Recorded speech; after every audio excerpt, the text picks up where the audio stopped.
Happy day, friends. Happy day. Happy day to all my beautiful friends. मैं अभी अ, विश्वासी से इब्रानियों से थोड़ा सा मैं प्रयास कर रही हूँ अपना भावना व्यक्त करने के लिए। हमें हमेशा बहुत ही अनोखा लगता है, अच्छा लगता है। जैसे कि विश्वासी से अब्राहम ने परखे जाने के समय में इसहाक को बलिदान चढ़ाया, और जिसने प्रतिज्ञाओं को सच माना था और जिससे वो कहा गया था इसहाक से तेरा वंश कहलाएगा, वही अपने एकलौते को चराने लगा, क्योंकि उसने मान लिया कि परमेश्वर सामर्थ्य है कि उसे मरे हुओं में से जिलाए। अतः उन्हीं में से दृष्टांत की रीति पर वो उसे फिर मिला। परमेश्वर ही से इसहाक ने याकूब और एसाव को आने वाली बातों के विषय में आशीष दी।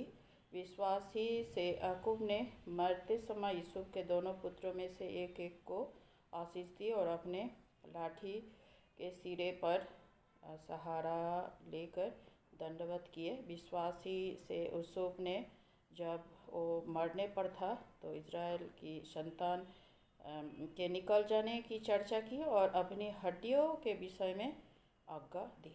आमीन। विश्वास ऐसा है, हमें माफ़ करिए परमपिता, जो जितना मेरा औकात है उतना सोचने का, उतना मैं सोच के कुछ बताने के प्रयास में हूँ, और इसमें खलल डालने वाला कुछ अगर रह जाएगा और कुछ इधर उधर हो जाएगा तो पहले हम माफ़ी चाहते हैं। विश्वास ऐसा था कि परमेश्वर सामर्थ्य है, और उनके साथ एक ऐसा लगाव था, तालमेल था, कुछ भी उसमें दूरी नहीं था। इस रीति से उनको माना जाता था, जैसे कि जो बोल दिए हैं, जो उनका आज्ञा सर्वश्रेष्ठ है, उनका आज्ञा के बाहर हम लोग जा नहीं सकते हैं। इस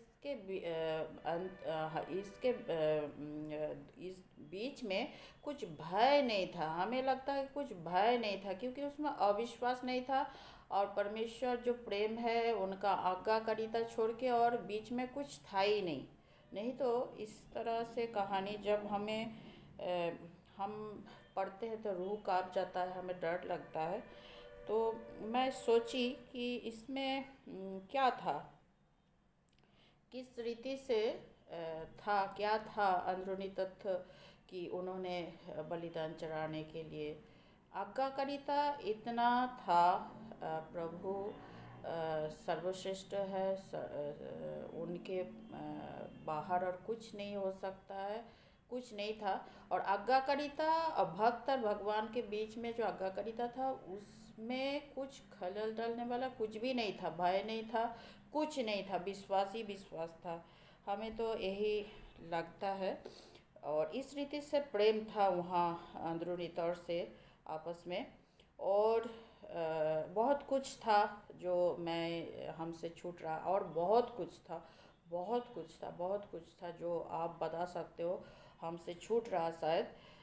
और जिससे वो कहा गया था इसहाक से तेरा वंश कहलाएगा, वही अपने एकलौते को चराने लगा, क्योंकि उसने मान लिया कि परमेश्वर सामर्थ्य है कि उसे मरे हुओं में से जिलाया। अतः उन्हीं में से दृष्टांत की रीति पर वो उसे फिर मिला।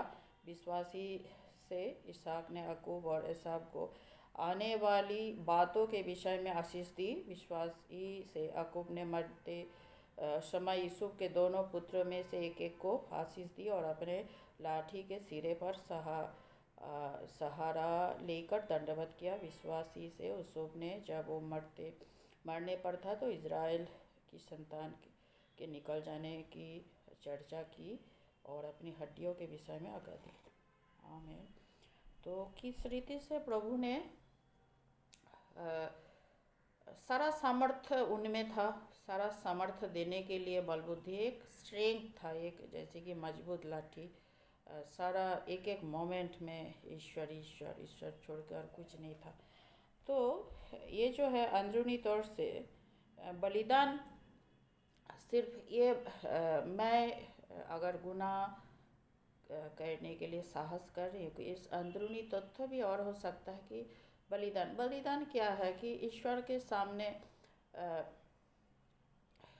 किसी को रखना, नेक्स्ट जनरेशन और बहुत किसी को सामर्थी बनाने के लिए। मैं सामर्थी हूँ, प्रभु सामर्थी है, तो बाकी सबको भी सामर्थी अंदरूनी तरह से जो बलिदान है प्रभु में आने के लिए, बाकी सारा छूटे, प्रभु में सब आ जाए, सामर्थ्य बन जाए। ये अंदरूनी तथ्य अभी भी, इसमें कोई रिलीजन नहीं है, कुछ नहीं है, इसमें स्पिरिचुअलिटी हर यही इस अंदरूनी तथ्य में जो सामर्थ्य है, जो स्ट्रेंथ है, जो इंटेलिजेंस है, जो पावर है, वो हेवनली है, सृष्टिकर्ता का है। आप सोचो तो अंदरूनी तौर से स्पिरिचुअलिटी का ट्रेनिंग और प्रभु का पाठ पूजन आगे होना चाहिए, आज्ञाकारिता आगे होना चाहिए, तो आपके जीवन में कुछ भी समस्या नहीं रहेगा। हमें तो यही लगता है कुछ भी समस्या नहीं रहेगा। तो मेरा प्रेयर है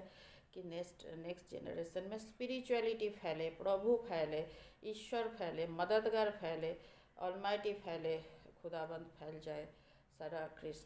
सारा तथ्य सत्य है कब, जब हम लोग प्रभु को पढ़ लेते हैं। दिन आपका भला हो, मंगल हो, शुभ हो, और अच्छा हो, और अच्छे रीति से आप व्यक्त करें, और जो हमसे छूटा वो हम सुनने के लिए आग्रही हूँ, तत्पर हूँ। फिर मिलते हैं। खुश रहिए, खुशहाल जिंदगी।